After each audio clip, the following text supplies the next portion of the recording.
Miss Anjali Nair is an alumni of Lady Shri Ram College, Delhi, from where she holds a Bachelor of Arts Honours degree in Psychology. She is also a Master in Applied Psychology from Delhi University. Her thesis was on the concept of psychological contracting.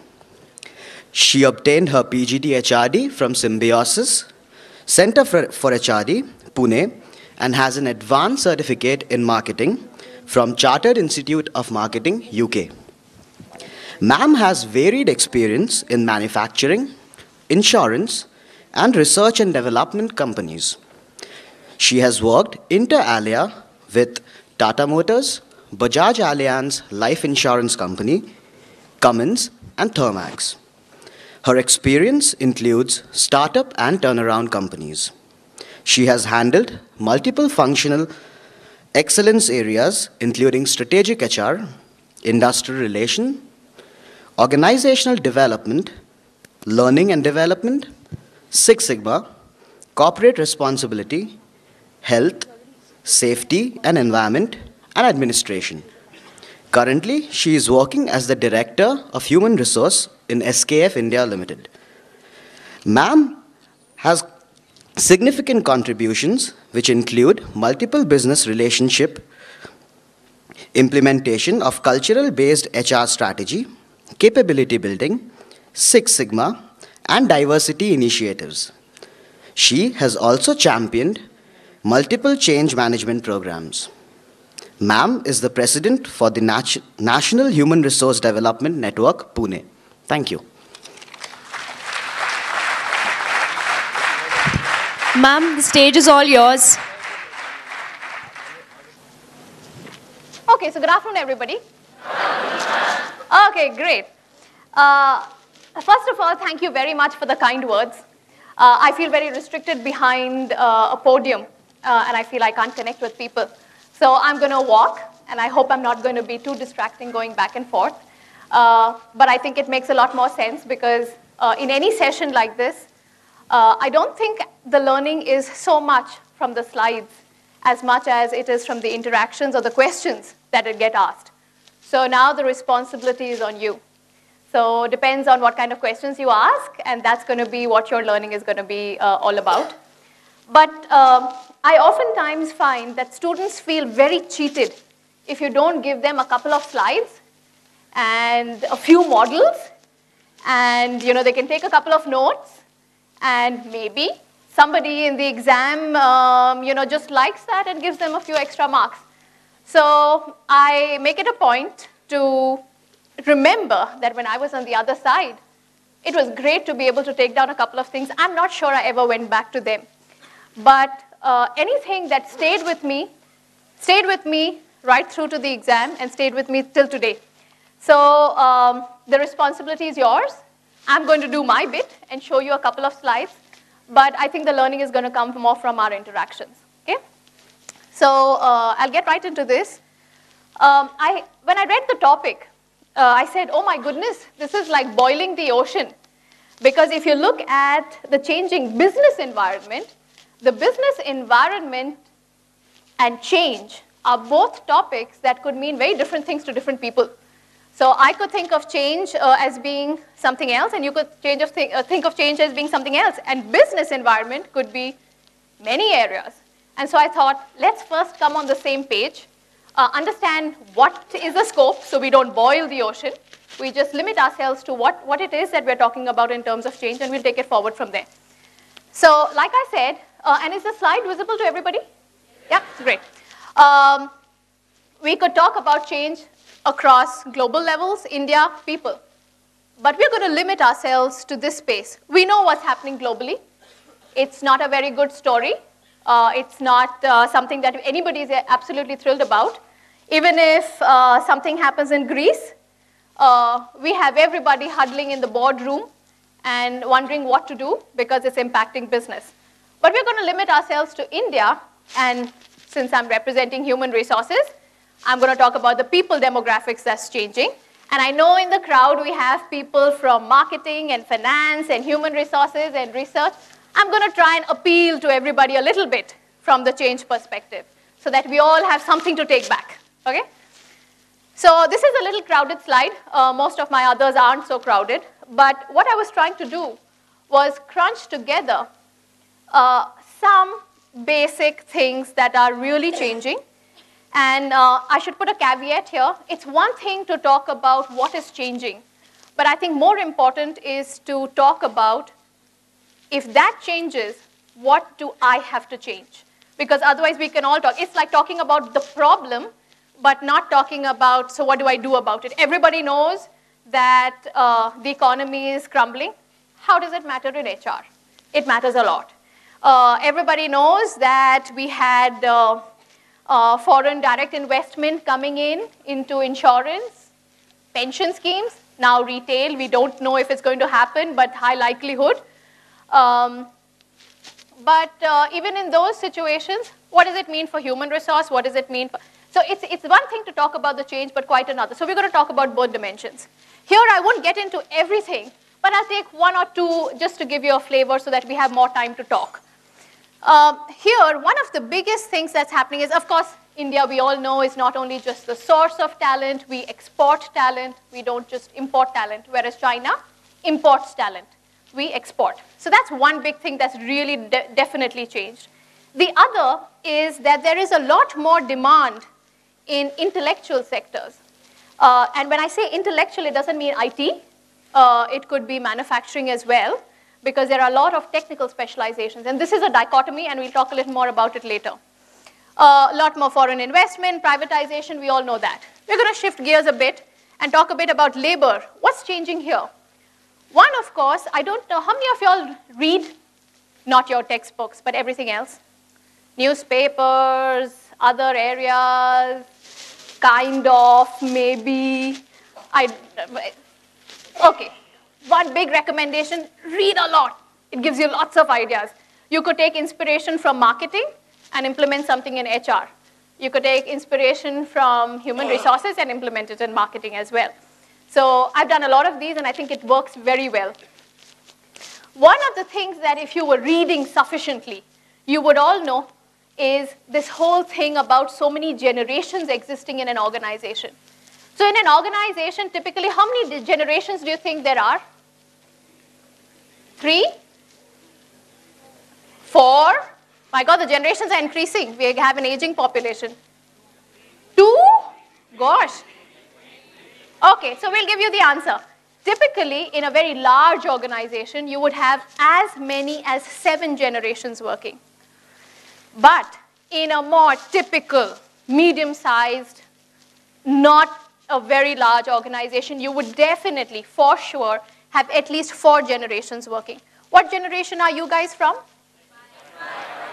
No, I'm sure there are some millennials as well.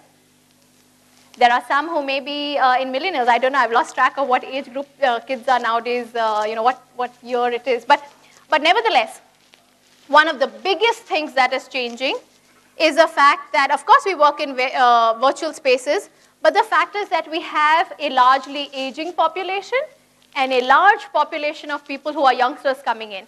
And for anybody who's in marketing, human resources, finance, etc., it is critical to talk about this, because what does it imply for you from change in business environment is that you need to position everything very differently and no longer do same kind of compensation packages work, no longer do the same kind of marketing stunts work, and so on and on. So we'll talk more about it, but that's one big thing that I want you to keep at the back of your mind. The other is, of course, this whole thing about a lot of reverse migration. What is reverse migration? Anybody knows? That's a big thing that's come up nowadays. Yeah, right. I couldn't understand it. But, but what it really is people coming back home. People who've gone overseas coming back home. And what does that do? 2 things. One is expectations are different, which means your job is different. But the other is that you also get a very diverse thought and perspective that comes into the country. And at the same time, there is a difference in the way cultural interactions happen. So that's another thing that's different. More jobs available. I think we'll go on. This one is critical. Increase in contractual workforce. Because, of course, we all know what happened in Maruti. There are different points of view on it. But when we talk about contractual here, it's not just blue collar. You also have a lot of retainership contracts and different kinds of employment. So these are some things that are changing on the labor side. On the economy side, we all know what's happening, all of this. An important part of all of this, of course, we know inflation and fuel inflation and insurance, FDIs. But I think one of the big things happening is if you look at the auto industry, it is really beginning to slump. And why is it important? So finance students, why do we look at the auto industry when we talk about inflation? So when we look at inflation, what all do we look at? Fuel, power, food prices, yeah? So why do we look at auto? Any guesses? Transportation, just because you guys have bikes. It's a nice to do thing. It's good to look at cars. The reason we look at it is because that is the first indicator of income flow into items that are beyond just food and fuel, which is everyday usage. The trends are not so distinct, you can't tell it so clearly, and so therefore, so auto is another one, okay? Another thing, for those in marketing, how have the markets changed? I'm just going to open up all of this.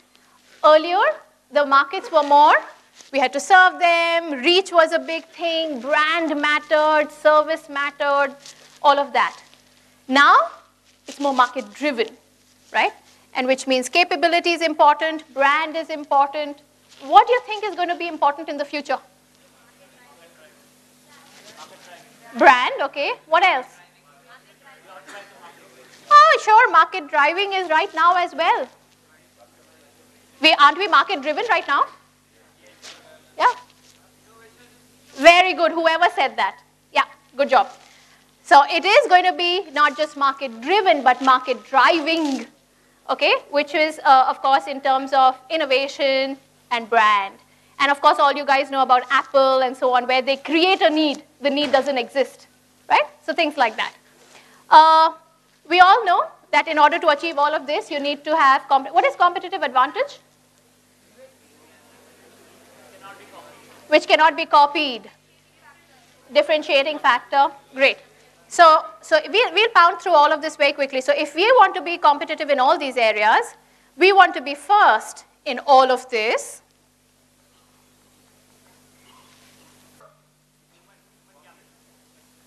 Product, and this is a research done by Howard, so I give credit to Howard.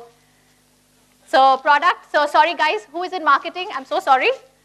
Infrastructure, I can replicate you in about a year at max. Reach, maybe a couple of years, 2 years, I would still get the same number of people. I can't clone you guys. I mean, I could, but still, it would take me forever. So therefore, the one big thing, and therefore I was shifting gears. So if we are trying to drive change, so those of you who are in human resources, good job.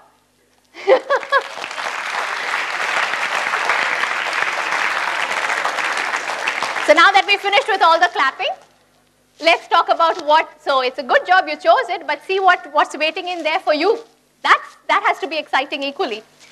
So if you look at the way the demographics are, I'm definitely going to be around in 2025 in human resources. And anybody who's there at that point in time has a huge, huge challenge at hand. And let me tell you, all of what I said earlier about being in a particular specialization was on the lighter side. People who are in marketing, finance, and so on have an equal challenge because there is no area of specialization that is not impacting a person. So even if you are creating a brand image, if you're trying to create a culture, if you're trying to create new compensation styles, if you're trying to throw performance management out of the window and move into another kind of evaluation, which is what a lot of organizations are doing today to cater to changing business environments, each one of us has a very critical role to play. So everybody in every specialization does. And what this is really telling us is if you take a look at the people who are in the 0 to 14 years, that's an interesting population. If you see the ones who are in the 15 to 16, so we're going to have a huge aging population. What does that mean? A lot of talent might be going out. I always tell people in organizations that I work that it's one thing to be young and energy and come with knowledge and skill and everything, which is great. But the one thing no other generation can replicate but the senior generation is experience. And when that goes out of the system, then there can be a lot of trouble. And so I know there is a lot of focus on Gen Y and millennials and Gen Z and so on. But for me, I think there is an equal amount of focus on the other. And I'll talk a bit about my organization to give you a flavor as well. So obviously, we have a fairly young country. But if you look at it, there is a huge amount of population that's waning off. So attracting talent is going to become critical. And all of you who read, there's this whole greatest buzzword nowadays. Only 50% of the population is employable. So our challenge increases. If you look at the age, this is an interesting story for everybody. And this is something that is going to become very critical as we go along in organizations. This is another interesting one, which talks about hiring intention. So we have only 50%, so we have a limited population. 50% is employable. Of that, if you see, every industry is showing hiring intention, so the competition to attract the same amount of talent is increasing. That's another very big change that's happening. And these are all data points that are taken from various surveys, so they are actually validated information, not just predictions. And if you look at manufacturing, auto, chemical, and overall, there is a huge hiring intent because the auto industry and manufacturing industry is booming at this point.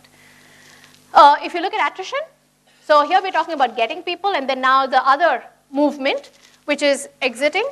The population that exits the most is as well those who are between 23 and 35. That means they're just exactly ready now, mature, trained workforce. And equally is those who are 2 to 5 years of experience, and this is something that I experience as well. And in my personal opinion, it's not a good thing or a bad thing. I think it's nice for people to transition. Some amount of attrition is healthy, but when that goes over and above beyond, then I think it's a little iffy for me. But otherwise, I would say that the trick is to really retain this gang and this group. But that's another big challenge we are facing. Oh, this is another one. This is a data that shows it's one thing to talk about people and talent, but it's quite another thing to talk about productivity. What are the kinds of measures that one would take for productivity? So some statistics. Now, what is a measure? How do I know that my company is productive? My workforce, how do I know you're productive? Output related to? What is input? Now, so there's a lot of guesswork. So things like value added per rupee of employee cost, profit added per rupee of employee cost. These are all measures of productivity. And the more you do that, the more clear you are whether you're productive and efficient. And the reason I put this slide here is because I didn't want to forget to talk to you about building profit protection plans. In today's time, when the industry is going down, every dimension of business, whether it's finance, marketing, production, manufacturing, anybody is working on protecting the top line and also protecting the bottom line. And oftentimes, I find that a lot of human resource professionals struggle to identify what is the way that we can protect top and bottom line. And what I usually find people talking about is avoidance versus saving. So avoidance cost versus saving cost. So it's not about reducing the number of people that saves cost. That could impact productivity. And which is why I wanted to put this. So in today's times, efficiency versus just effectiveness is what is important as well. And if you see, this is a graph showing how the cost of labor is going higher, and this is where productivity is going over the years. And therefore, this gap is very dangerous. And which is another thing that I think a lot of people forget to think about. We've talked about generations. I put this in case somebody wanted to know which generation they come from. And also to talk about how each generation has very distinct attitudes and behaviors. Have any of you ever heard anybody say, "Hamare zamane mein to"? You know which generation you're from. Then, okay? Or have you heard somebody say, I actually play this game with some of the people in my organization as well. I have sentences for each of these generations. But I know that this generation is more, so I'm not using some of the others because they wouldn't appeal to you. But people from different generations would actually understand which generation they come from depending on what you hear. And the reason this is important is because this is changing very rapidly. If you look at my company today, we have exactly 50% people who are older than 35 and exactly 50% of people who are less than 35. And what that means for me is that I could have my team tugging in different directions if we don't have the right kind of teams being built, because one generation operates in a different way and yet another in another way. So you would be very comfortable going on same time and chatting, but if you are led up by a manager who is from a different generation, he would appeal more if you came and talked to him. And there is another generation who prefers to pick the phone. And then if you put all these three different generations together, you have a huge challenge at hand, likewise in marketing and so on and on. And there is, if there is not enough respect for this diversity, then that's another big challenge. So that's why I wanted to put this slide so I remember to talk to you. We face this challenge in organizations, and we can just either take it or do something about it. And doing something about it really makes sense. There was a lot of data that we went by to give you a crux. 50% is available talent pool. Everybody has a hiring intention. We have a lot of people, half and half, in different years of experience. A lot of experienced talent is leaving. So these are kinds of challenges that I would typically face.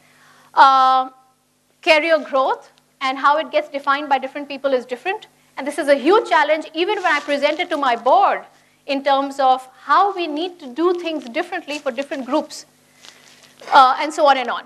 But we're going to get into, I'm going to skip some of these slides so we can talk a little more. We're going to get into specifics of what kinds of focus areas we want to work on. The slides before this was on competitive advantage, and you guys gave me the answers, and therefore I skipped those slides. So you didn't miss anything. No notes were missed. Okay?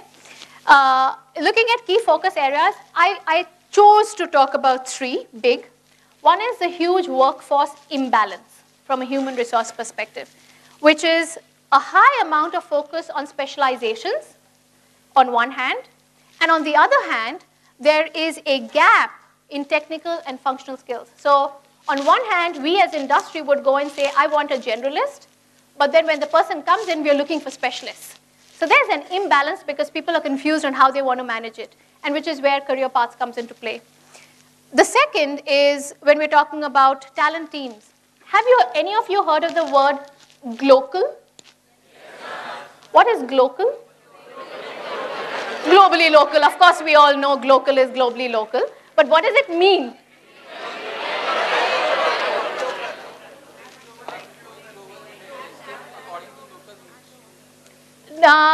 Maybe, yeah. He said that it is doing global things, but according to local needs. What else could it mean? Think globally, act locally. This is the one thing I love about this generation, creativity. I just love it. I mean it from my core. I have many people in my team, and I never tell them what to do. They sometimes say that, ma'am, but what do you want me to do? And I always tell them, I'm not going to tell you. You tell me what you recommend. And I guarantee you, oftentimes, is better than what I think I would have thought about because of all this creativity. You just leave one word in the middle, glocal. There'll be 10 interpretations of it. And everything globally local and locally global, and think global and act local, and everything will come. Glocal is basically linked to talent teams, where what we are talking about specifically is, sure, think global, tweak your global principles or philosophies, but act locally. All of that is true. But it specifically talks about two ways of moving talent. One is driving cross-cultural diversity.